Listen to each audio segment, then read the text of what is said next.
नमस्कार दोस्तों, हर्षित द्विवेदी एजुकेशन में आपका स्वागत है। मेरा नाम है विनीत सागर।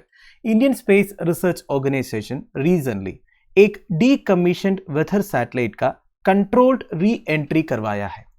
आज इस वीडियो में कंट्रोल्ड री एंट्री मतलब क्या होता है और ये कैसे किया जाता है, और भी कई सारे पॉइंट्स है दोस्तों जो आपके एग्जामिनेशन पर्सपेक्टिव में इंपॉर्टेंट हो सकता है, वो सब हम डिस्कस करें।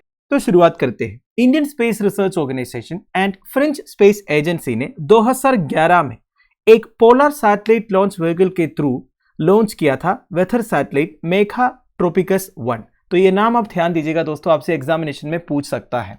तो इसका री एंट्री करवाया है दोस्तों, और री एंट्री हुआ है पैसिफिक ओशन के ऊपर, और पूरा जो सैटेलाइट है वो जल गया है। वैसे दोस्तों आपको पता ही होगा, जब एटमॉस्फेयर में सैटेलाइट का री एंट्री होता है तो 99% ऑफ मटेरियल्स जो है वो जल जाता है।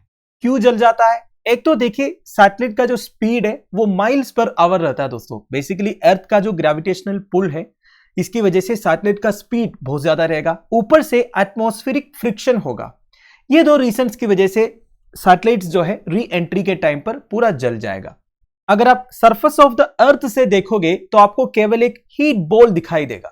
नाउ मेघा ट्रोपिकस सैटेलाइट के बारे में कुछ बेसिक डिटेल्स। जैसे कि मैंने आपको पहले बोला, यह सैटेलाइट एक जॉइंट मिशन के थ्रू डेवलप किया था between ISRO and French Space agency. यह सैटेलाइट का लाइफ था 3 साल के लिए, पर 3 साल के बाद भी यह वेदर सैटेलाइट हमें डाटा प्रोवाइड कर रहा था वाटर साइकिल के बारे में और energy exchanges in the tropics के बारे में करीब 10 साल। तो 10 साल के बाद भी यह सैटेलाइट के अंदर 120 किलोस ऑफ फ्यूल बचा हुआ था। इसलिए ISRO ने डिसाइड किया इस सैटेलाइट का कंट्रोल्ड री एंट्री करवाते हैं। कंट्रोल्ड री एंट्री का मतलब क्या होता है दोस्तों? देखिए, 2 तरह का री एंट्री होता है। One is controlled re entry, second is uncontrolled re entry. सबसे पहले अनकंट्रोल्ड री एंट्री के बारे में बात करते हैं। पहले यह समझते हैं एक सैटेलाइट अर्थ को ऑर्बिट कैसे करते हैं। क्या अर्थ को ऑर्बिट करने के लिए सैटेलाइट के पास फ्यूल होना जरूरी है? देखिए दोस्तों, मान लीजिए ये अर्थ है और ये एक लो अर्थ ऑर्बिट है। लो अर्थ ऑर्बिट मतलब करीब 1000 किलोमीटर अल्टीट्यूड के आसपास। वैसे ऐसा बोला जाता है 2000 किलोमीटर के नीचे जितने ऑर्बिट्स है ना, वो सब लो अर्थ ऑर्बिट्स है। जो भी है, ये जो मेघा ट्रोपिकस 1 सैटेलाइट है ये लो अर्थ ऑर्बिट में था। तो एक सैटेलाइट ऑर्बिट में कैसे पहुंचते हैं ये आपको पता है दोस्तों। कोई भी एक रॉकेट के थ्रू ऑर्बिट तक पहुंचाते हैं। इस केस में PSLV के थ्रू पहुंचाया होता यह है दोस्तों, अर्थ से एक रॉकेट सैटेलाइट को लेके लॉन्च होता है और वो एक पर्टिकुलर ऑर्बिट में सैटेलाइट को छोड़ देता है एक पर्टिकुलर स्पीड में।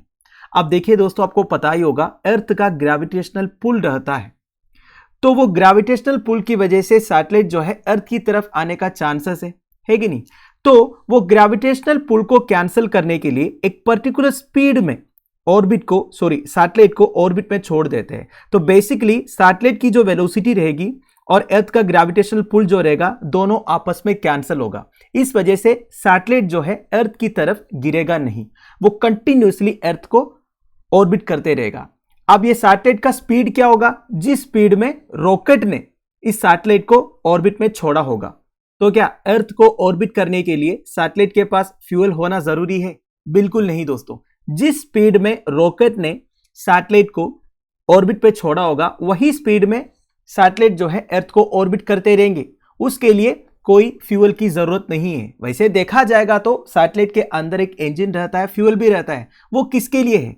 कभी कभी ऑर्बिट अगर सैटेलाइट को चेंज करना है तो थोड़ा सा प्रोपल्शन की जरूरत है, केवल इसके लिए फ्यूल यूज किया जाता है, इंजन ऑन किया जाता है। ठीक है, वैसे देखा जाएगा तो अगर वही ऑर्बिट में कंटिन्यू करना है तो सैटेलाइट को फ्यूल यूज करने की जरूरत नहीं है। अब आप पूछोगे, ऑर्बिट में जो सैटेलाइट है उसका स्पीड कभी कम नहीं होगा क्या? अगर स्पीड कम होगा तो ऑब्वियस ही बात है, अर्थ का ग्रेविटेशनल पुल की वजह से वो सैटेलाइट अर्थ की तरफ आएंगे। कम होगा दोस्तों, पर कम होने के लिए बहुत साल लग जाएगा, क्योंकि उधर एयर का ड्रैग नहीं है। देखिए, अर्थ में क्या होता है, अगर आप इधर खड़े होके एक पत्थर फेंकते हो, ठीक है, तो वो पत्थर का स्पीड धीरे धीरे कम होगा। क्यों कम होगा? क्योंकि वो पत्थर के ऊपर एयर का ड्रैग है कि नहीं? तो जैसे पत्थर का स्पीड कम होगा, फिर ग्रेविटी की वजह से पत्थर नीचे गिरेगा।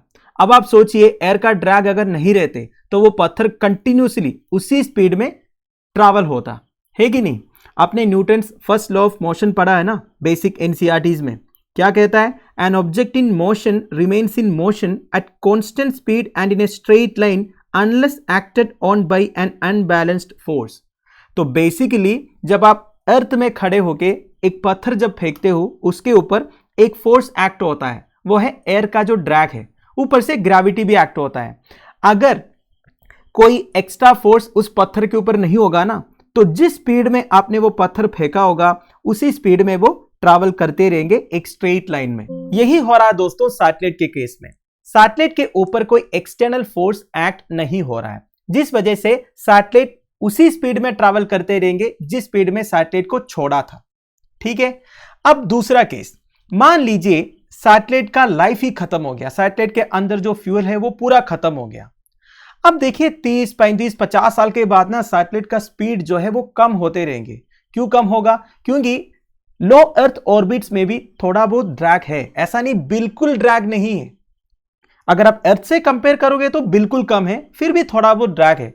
तो सालों बाद सैटेलाइट का स्पीड जो है कम होने का चांसेस है, जिस वजह से वो ऑटोमेटिकली अनकंट्रोल्ड एंट्री मारेंगे अर्थ की तरफ।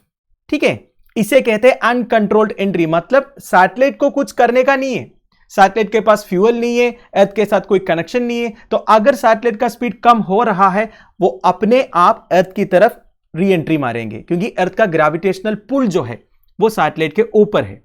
इसे कहते हैं अनकंट्रोल्ड एंट्री। अब अनकंट्रोल्ड एंट्री कहां होगा, कहां आके गिरेगा, यह सब किसी को मालूम, मतलब कोई मालूम नहीं कर सकता। पर देखिए दोस्तों, जैसे मैंने आपको पहले बोला, अगर री एंट्री होता है तो फ्रिक्शन की वजह से 99% ऑफ सैटेलाइट जो है वो जल जाएगा, इसलिए ज्यादा कोई प्रॉब्लम नहीं है। नाउ कंट्रोल्ड री एंट्री मतलब क्या होता है, अनकंट्रोल्ड री एंट्री क्या होता है, आई होप आपको समझ में आ गया। कंट्रोल्ड री एंट्री में क्या होगा, देखिए ये जो सैटेलाइट है मेघा ट्रोपिकस 1 सैटेलाइट, इसी की बात करते हैं। जैसे कि मैंने आपको पहले बोला, इस सैटेलाइट में 10 साल के बाद भी 120 किलोग्राम ऑफ फ्यूल बचा हुआ था। इसका मतलब यह है साइंटिस्ट चाहे तो मैन्युअली इस सैटेलाइट का स्पीड इंक्रीज भी कर सकता है, डिक्रीज भी कर सकता है। तो साइंटिस्ट क्या करेंगे, सैटेलाइट का मैन्यूवरिंग करेंगे। बेसिकली सैटेलाइट का जो ऑर्बिट है उसे धीरे धीरे नीचे लेके आएंगे और मैन्युअली सैटेलाइट का स्पीड जो है कम कर सकता है, और साइंटिस्ट एक एग्जैक्ट पॉइंट में री एंट्री भी करवा सकते हैं।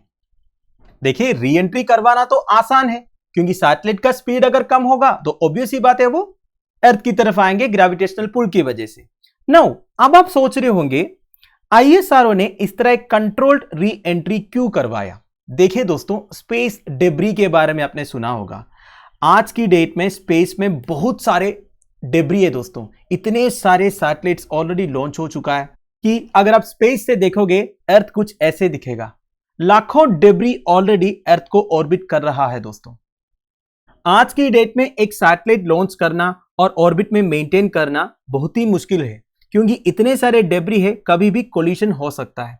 इस वजह से हमेशा हमें सैटेलाइट का मैनुअल मैन्यूवरिंग करना पड़ता है, क्योंकि साइंटिस्ट को पता चलता है कि ऑर्बिट में सैटेलाइट का पाथ में कोई डेब्री आ रहा है या नहीं, तो इसके हिसाब से सैटेलाइट का जो पाथ है, जो ऑर्बिट है, उसे चेंज करना पड़ता है। तो ये डेब्री की वजह से आज जो सिचुएशन बना हुआ है कि बहुत सारे कोलिशन हो रहा है स्पेस में, इसे केस्लर सिंड्रोम कहते हैं दोस्तों। ध्यान दीजिएगा, आपसे एग्जामिनेशन में पूछ सकते हैं, बस यही पूछेगा this is related to what, तो आपको बताना है स्पेस डेब्री से रिलेटेड है। तो एक इंटरनेशनल ऑर्गेनाइजेशन है दोस्तों, inter agency space debris coordination committee. उनके गाइडलाइन से दोस्तों जितना हो सके सैटेलाइट्स का कंट्रोल्ड री एंट्री करवाना है अलग अलग स्पेस एजेंसीज को, क्योंकि अगर एक सैटेलाइट का लाइफ खत्म होने के बाद आप ऑर्बिट में ही छोड़ोगे और वो जो सैटेलाइट है वो नीचे आने में 30, 35, 50 साल लग जाएंगे, तो स्पेस डेब्री जो है इंक्रीज होता ही जाएगा।